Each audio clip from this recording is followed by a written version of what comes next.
Assalamualaikum warahmatullahi wabarakatuh. Selamat pagi, anak-anakku sekalian. Salam sejahtera bagi kita semua. Semoga kalian tetap sehat. Baik, hari ini Bapak akan membahas mengenai materi tema 4, Indonesia dari masa ke masa, yaitu Indonesia dari masa kemerdekaan hingga masa reformasi. Dengan subtema masa demokrasi terpimpin dari tahun 1959 sampai 1965. Silakan disimak.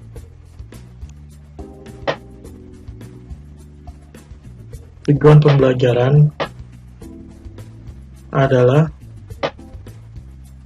setelah mempelajari materi ini, peserta didik diharapkan dapat menjelaskan pengertian masa demokrasi terpimpin dengan benar, menganalisis hubungan dekret Presiden 5 Juli 1959 dengan dimulainya masa demokrasi terpimpin dengan kritis, menganalisis perkembangan politik Indonesia pada masa demokrasi terpimpin secara kritis, menjelaskan peristiwa pada masa demokrasi terpimpin dengan tepat,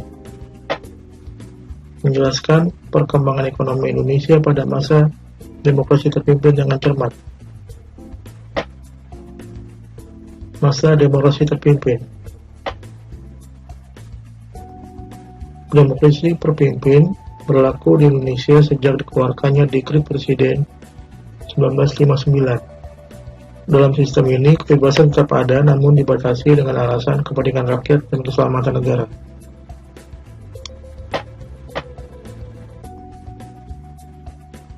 Isi Dekret Presiden 5 Juli 1959. 1. Pembubaran konstituante. 2. Pemberlakuan kembali Undang-Undang Dasar 1945. 3. Pembentukan MPRS dan DPAS.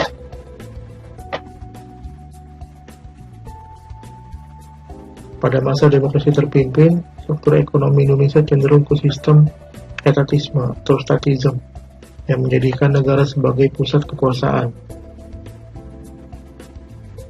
Perkembangan politik nasional. Tujuan pelaksanaan demokrasi terpimpin adalah menata kembali kehidupan politik dan pemerintahan yang tidak stabil pada masa demokrasi liberal. Namun pada kenyataannya, pada masa demokrasi terpimpin terjadi dinamika politik yang berimbas pada kehidupan masyarakat. Pertentangan antara berbagai kubu politik membuat masyarakat ikut terbelah. Politik luar negeri pada masa demokrasi terpimpin. Politik luar negeri Indonesia adalah bebas aktif sistem politiknya. Namun pada masa demokrasi terpimpin terdapat beberapa penyimpangan dalam politik, yaitu adanya sistem Poldepo dan Nepo, yaitu negara yang merupakan negara maju atau Poldepo, dan juga Nepo, negara yang merupakan negara berkembang. Kemudian ada politik mercusuar. Ada keterlibatan dengan gerakan non-blok. Ya, jadi Indonesia pada saat ini di demokrasi terpimpin ini lebih condong kepada blok timur dibanding blok barat. Padahal sistem politik kita harusnya non-blok atau tidak berpihak kepada barat atau timur.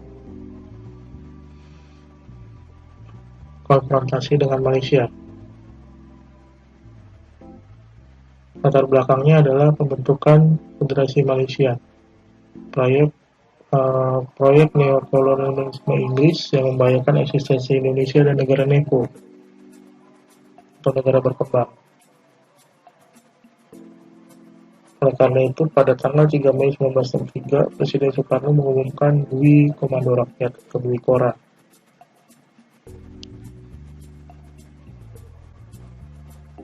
Isi dari Dwi Kora adalah 1. Perhebat ketahanan Revolusi Indonesia. 2. Bantu perjuangan Revolusi Rakyat Malaya, Singapura, Sarawak, Sabah, dan Brunei untuk memerdekakan diri dan menggagalkan negara boneka Malaysia. Pembebasan Irian Barat. Latar belakang pembebasan Irian Barat karena Belanda tidak kunjung menyerahkan Irian Barat kepada Indonesia. Pada tanggal 1961, Presiden Soekarno mengumumkan Tri Komando Rakyat atau Trikora yang berisi gagalkan pembentukan negara boneka Papua buatan Belanda kolonial. 2. Kibarkan sang merah putih di Irian Barat tanah air Indonesia dan bersiaplah untuk mobilisasi umum mempertahankan kemerdekaan dan kesatuan tanah air dan bangsa. Untuk menyelesaikan konflik ini, maka tentukanlah penentuan pendapat rakyat atau Pepera sejak tanggal 14 Juli sampai 4 Agustus 1969. Hasilnya adalah melalui Dewan Musyawarah Pepera secara aklamasi memutuskan bahwa Irian Barat tetap ingin bergabung dengan Indonesia.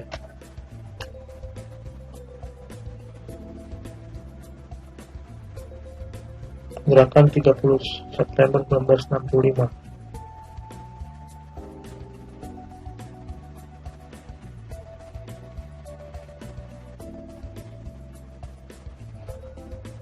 Gerakan ini adalah cikal bakal adanya pahlawan revolusi.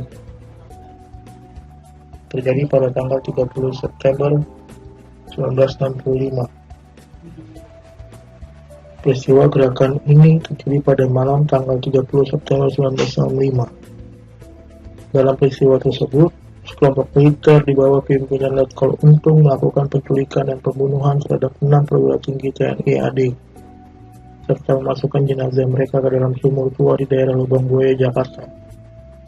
Setelah melakukan pembunuhan itu, kelompok tersebut menguasai 2 sarana komunikasi penting, yaitu Radio Republik Indonesia atau RRI di Jalan Merdeka Barat dan kantor Telkom yang terletak di Jalan Merdeka Selatan. Pada tanggal 1 Oktober 1965, pemimpin gerakan 30 September Letnan Kolonel Untung mengumumkan melalui RRI Jakarta tentang gerakan yang telah dilakukannya. Dalam pengumuman tersebut, disebutkan bahwa gerakan 30 September merupakan gerakan internal Angkatan Darat untuk menertibkan anggota Dewan Jenderal yang akan melakukan kudeta terhadap pemerintah Presiden Soekarno. Selain itu, diumumkan juga tentang pembentukan Dewan Revolusi, pendemisioneran Kabinet Dwikora, dan pemberlakuan pangkat Letnan Kolonel sebagai pangkat tinggi dalam TNI.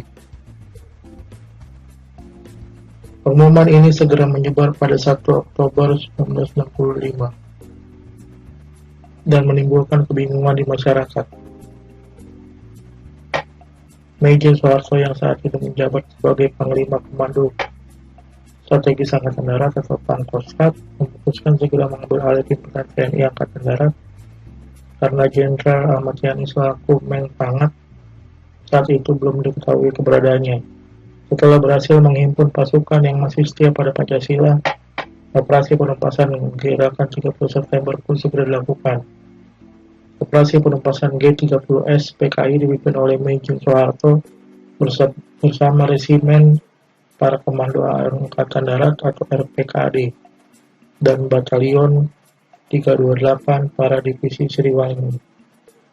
Pada malam hari tanggal 1 Oktober 1965, RPKAD yang dipimpin oleh Kolonel Soeharwo Edi Wibowo berhasil menguasai kembali RRI Jakarta dan kantor Telkom.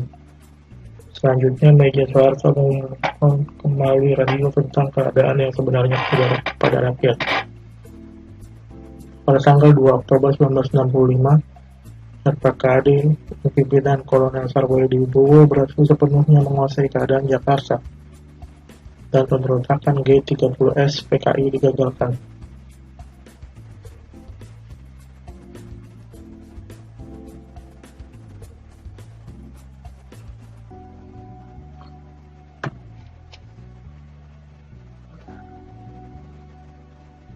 Kondisi Indonesia pada masa demokrasi terpimpin dalam berbagai bidang, antara lain kehidupan ekonomi. Adanya proyek mercusuar menyebabkan kegiatan ekonomi menurun dan defisit anggaran. Inflasi sangat tinggi mencapai 400-700%. Pemerintah membentuk Badan Perancang Pembangunan Nasional atau Bappenas, mendevaluasi mata uang rupiah, menghimpun dana revolusi, dan menyelenggarakan deklarasi ekonomi.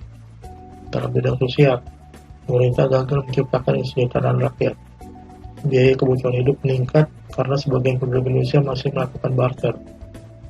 Kehidupan budaya, Presiden Soekarno membatasi kebebasan berkreasi di bidang budaya atas dasar program Nation and Character Building sebagai upaya pencarian jati diri.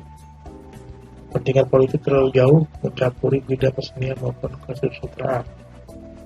Dalam kehidupan pendidikan, sejak tahun 1959, di bawah koordinasi Menteri Pendidikan dan Kebudayaan, Profesor Dr. Priyono, pemerintah menyusun kebijakan Sabta Usaha Taman. Pemerintah meningkatkan partisipasi pendidikan tinggi dengan mendirikan universitas baru di setiap ibu kota provinsi di Indonesia. Demikianlah materi dari Bapak. Silakan kalian pelajari lagi buku paket IPS 4 masalah demokrasi terpimpin agar lebih memahami materi ini. Kurang lebihnya mohon maaf. Wabillahi taufiq wal hidayah. Wassalamualaikum warahmatullahi wabarakatuh. Sekian dan terima kasih.